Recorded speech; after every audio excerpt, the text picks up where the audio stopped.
அண்ணா, நாம cross question அவருடைய, அதாவது இந்த வழக்கை பொறுத்தவரை நான் அவர் மீது சொல்லியிருக்கக்கூடிய டிஎம்கே ஃபைல்ஸ் குற்றச்சாட்டுக்கு அவர் அவதூறு வழக்கு போட்டிருக்கிறார். ஆனா நான் கேட்ட கேள்விக்கு அண்ணன் பதில் சொல்லாம என் மீது ஒரு புதிய அவதூறு அங்க ஆரம்பிச்சார். அதாவது நான் என்னுடைய மனைவியின் பேர்ல சொத்து வாங்கியிருக்கிறேன் அப்படின்னு சொன்னாரு. நான் கேட்டேன், என் மனைவி என்ன படிச்சிருக்காங்கன்னு தெரியுமான்னு கேட்டேன், தெரியாதுனாரு. என் மனைவி என்ன சம்பாதிக்கிறாங்களான்னு கேட்டேன், தெரியாதுனாரு.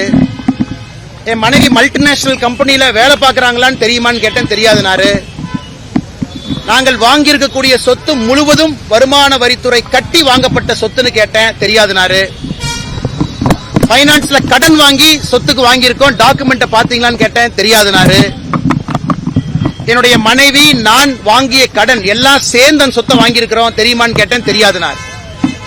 எதையுமே தெரியாம நான் ஏதோ ஊழல் செய்து, எந்த ஒரு பொது வாழ்க்கையிலும் இல்லாத நான் ஊழல் செய்து ஒரு சொத்தை வாங்குறேன்னு சொன்னாரு. அதற்காக கிராஸ் எக்ஸாமினேஷன் நடக்கும் பொழுதே அதை நீதியரசரிடம் பதிவு செய்துவிட்டு நாளை அவர் மீது மற்றும் ஒரு புதிய அவதூறு வழக்கை நாங்கள் தொடுக்க இருக்கின்றோம். எங்களுடைய வழக்கறிஞர்கள் அண்ணன் குமரகுரு அவர்கள் வழக்கறிஞருடைய தலைவராக இருக்கிறாங்க. அவர் அனுமதி வாங்கி அண்ணன் பால் கனகராஜ் அவர்கள் எங்களுடைய மூத்த வழக்கறிஞர், அவர் இந்த அவதூறு வழக்கை மற்றும் தொடுக்க போறோம். அதனால இந்த கேஸை பொறுத்த வரைக்கும் நாங்க விட போவது கிடையாது. நான் அந்த அவதூறு வழக்கில் சொத்தை எப்படி வாங்கணும், எங்களுடைய பேங்க் அக்கவுண்ட்ல நானும் என் மனைவியும் திருமணத்திற்கு பிறகு 15 ஆண்டுகள்ல எவ்வளவு சம்பாதிச்சிருக்கோம், என்னுடைய மனைவி எந்த நிறுவனத்தில் ஐஏஎம் பெங்களூர்ல படித்த பிறகு மும்பையில, பெங்களூர்ல, சென்னையில வேலை பார்த்த நிறுவனத்தில் வாங்கியிருக்கக்கூடிய சம்பளம், எக்ஸ்ட்ரா நாங்க வாங்கிய கடன் அனைத்தையும் அந்த அவதூறு வழக்கின் பொழுது பொதுவெளியில வெளியிட இருக்கின்றோம். அதே போல இன்னொன்னு சொன்னாரு, நான் சென்னையிலே தங்கியிருக்கின்ற காரணத்தினால நண்பர்கள் வந்து இந்த டிஎம்கே ஃபைல்ஸ்ல சொல்லியிருந்தேன் வீட்டு வாடகை கொடுக்கறாங்க அப்படின்னு. அதையும் ஒரு அவதூறாக சொன்னார். அதுக்கு நான் பதில் சொன்னேன். நான் சென்னையில் இருப்பது பாரதிய ஜனதா கட்சியினுடைய மாநில தலைவர் என்கின்ற பொறுப்பினால் மட்டும்தான் இருந்தேன்.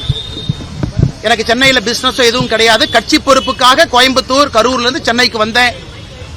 அப்ப கட்சிக்கும் நம்முடைய வீட்டுக்கும் இருக்கக்கூடிய தொடர்பு, கட்சிக்கு என்னுடைய நண்பர்கள் யாரெல்லாம் எனக்கு சார்பாக கட்சிக்கு பணம் கொடுத்திருக்கிறாங்க, அந்த பணத்தை கட்சி எப்படி எனக்கு பேங்க் அக்கவுண்ட்ல செலவு பண்ணிருக்காங்க, எல்லாத்தையும் இந்த அவதூறு வழக்கில் கொண்டு வர போறோம்.